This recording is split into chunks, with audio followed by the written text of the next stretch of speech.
The Secrets of Dumbledore is bringing back our favourite Fantastic Beasts characters, but also introducing many new faces. Welcome back to the channel, guys. A lot of people are asking who the new school teacher is from the trailer.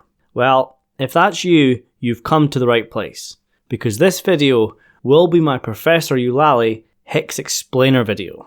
And of course, subscribe for more Fantastic Beasts free, Harry Potter and Wizarding World videos. But for now, let's explain Professor Eulalie Hicks, also known as Lally. That's her nickname. She's the Charms Professor at Ilvermorny School of Witchcraft and Wizardry, the American Wizarding School.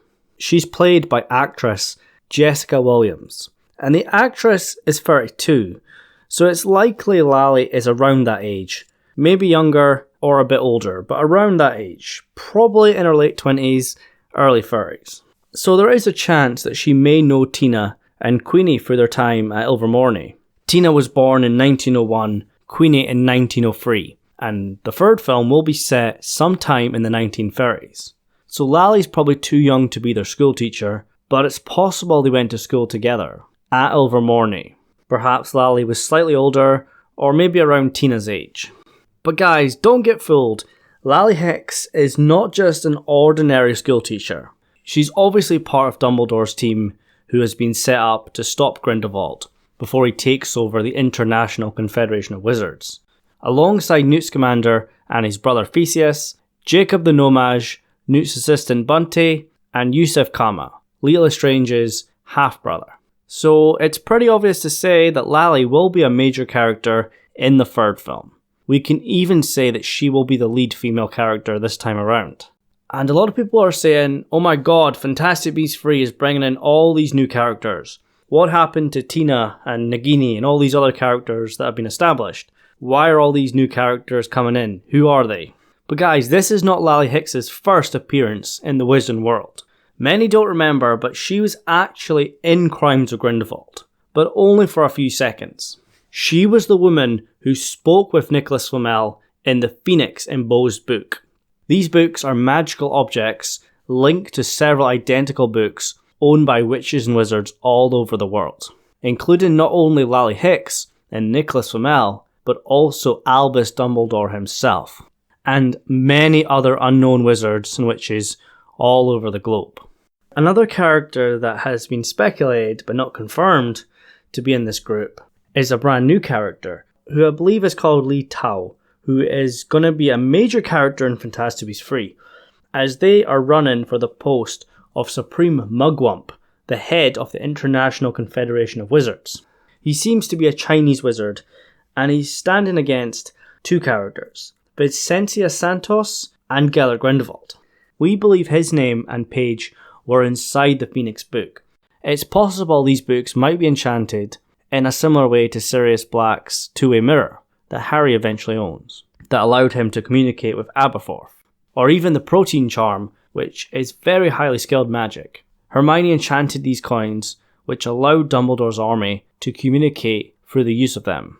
But because of the distance between these books, and the fact we're dealing with magical users of the caliber of arguably the greatest wizard of all time, a legendary alchemist, and a charms master of one of the most famous wizarding schools, the spell that links these books likely is far more powerful, far more secretive.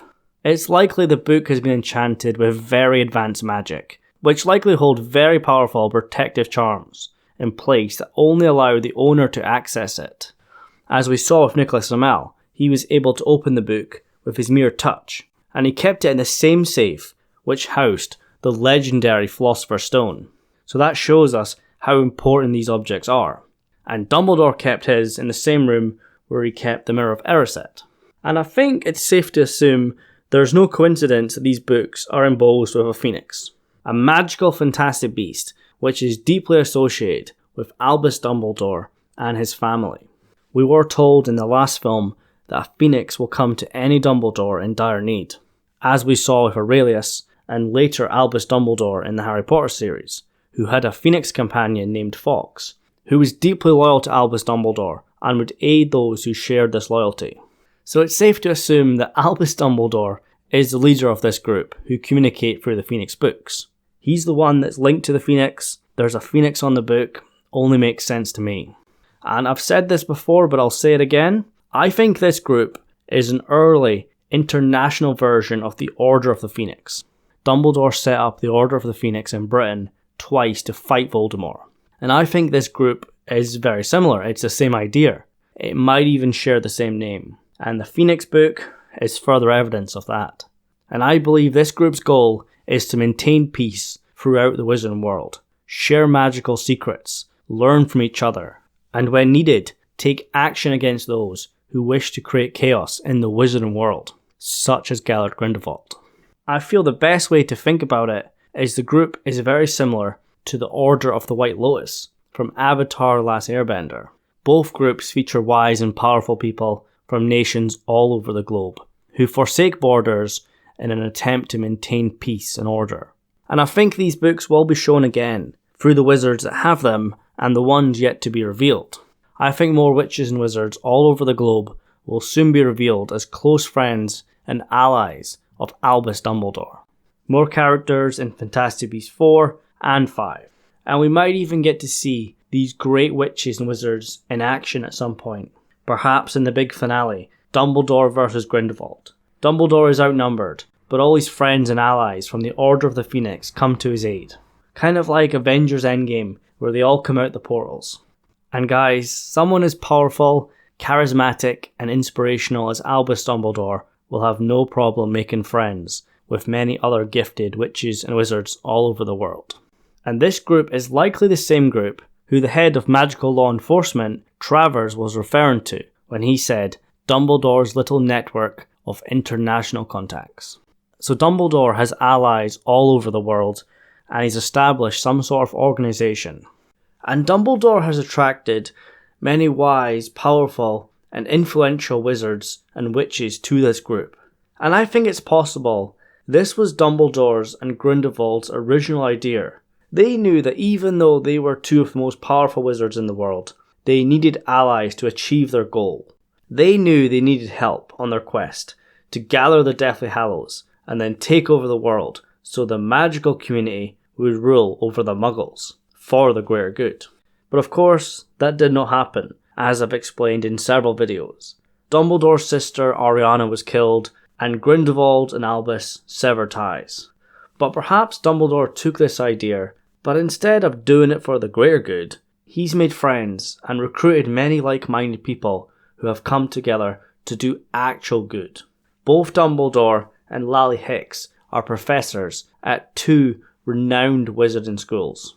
I feel that Dumbledore has personally recruited Lally Hicks for this team to face Grindelwald. They're friends, and he knows how useful she will be to the mission. And of course, her position in America might be important, as she might have ties to Tina, and perhaps is the one who recruits Jacob in New York. And then you've got Li Tao, who is a candidate for the top job in wizard politics, a position that one day Dumbledore will hold.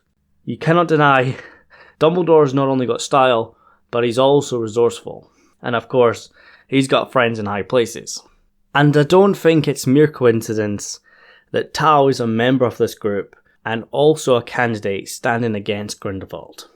And we know that Dumbledore and Nicolas Flamel were very close friends, close enough that Flamel would trust Dumbledore with his Philosopher's Stone. And during Grindelwald's Paris rally of 1927, Dumbledore was in contact with Flamel. He instructed Flamel to set up his home as a safe house for Newt, whilst Newt was in the city. And Dumbledore instructed Flamel in what Grindelwald's plan would be. He told Flamel that the rally would happen, and it would play out in this way.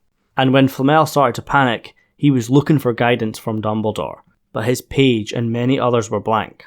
So it's safe to assume that you have to be in physical distance from the book to communicate. If you're not at the book, your portrait appears blank.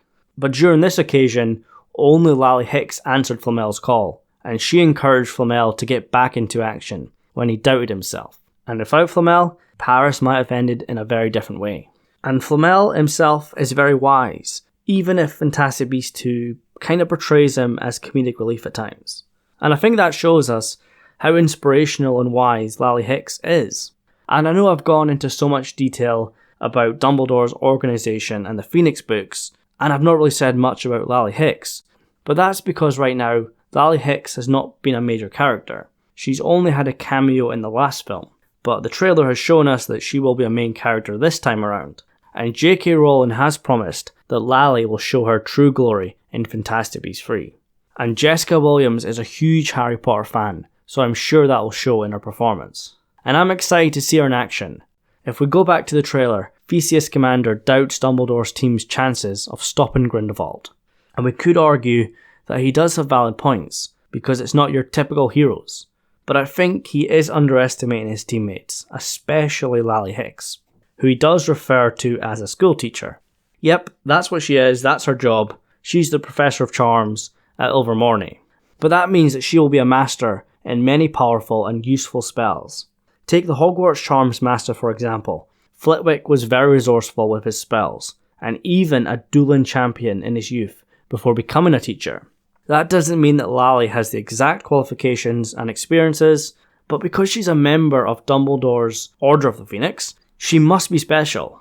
And her position as Charms Master offers so many opportunities. And it's likely Lally knows a vast range of powerful spells, and she can handle herself in a fight.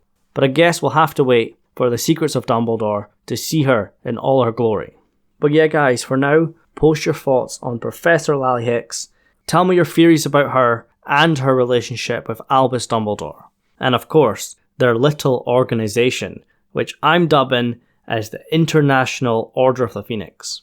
And of course, there will be more Fantastic Beasts videos coming, like I said, so make sure you subscribe. And if you have any requests, I'll see what I can do. Anyways guys, thank you so much for watching. Subscribe for more videos, and I'll see you soon.